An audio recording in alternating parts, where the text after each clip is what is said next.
ನಮ್ಮ ರಾಷ್ಟ್ರಧ್ವನಿ ನ್ಯೂಸ್ ಕನ್ನಡಕ್ಕೆ ಸ್ವಾಗತ. ಎರಡು ಗುಂಪುಗಳ ನಡುವೆ ಗಲಾಟೆ, ಬುದ್ಧಿವಾದ ಹೇಳಲು ಹೋದ ಯುವಕನ ಮೇಲೆ ಮಾರಕಾಸ್ತ್ರಗಳಿಂದ ಹಲ್ಲೆ.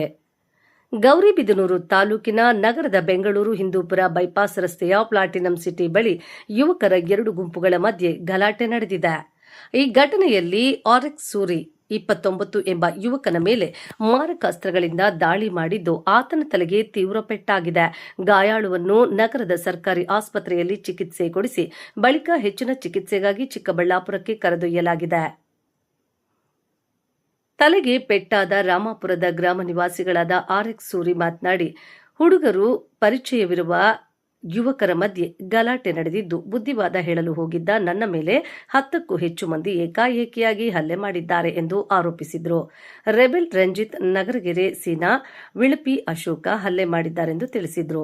ಘಟನಾ ಸ್ಥಳಕ್ಕೆ ಗೌರಿಬಿದನೂರು ನಗರದ ಪೊಲೀಸ್ ಠಾಣೆಯ ಅಧಿಕಾರಿಗಳಾದ ವೃತ್ತ ನಿರೀಕ್ಷಕರು ಅಂಜನ್ ಕುಮಾರ್, ನಗರ ಠಾಣಾ ಪಿಎಸ್ಐ ವರಲಕ್ಷ್ಮಿ ಮತ್ತು ಅವರ ತಂಡ ಭೇಟಿ ನೀಡಿ ಪ್ರಕರಣ ದಾಖಲಿಸಿಕೊಂಡು ತನಿಖೆ ಕೈಗೊಂಡಿದ್ದಾರೆ. ವರದಿ ನರೇಶ್ ಬಾಬು. ಕ್ಷಣ ಕ್ಷಣ ಸುದ್ದಿಗಾಗಿ ವೀಕ್ಷಿಸಿ ನಮ್ಮ ರಾಷ್ಟ್ರಧ್ವನಿ ನ್ಯೂಸ್ ಕನ್ನಡ. ಹೊಸ ಹುಡುಗರಲ್ಲ ಇಲ್ಲ ಸರ್, ಎಲ್ಲ ಜೊತೆಗಿದ್ದಾರೆ. ನನ್ನ ಜೊತೆ ಎಲ್ಲ ನಾನು ತಿಂದಿರೋದು.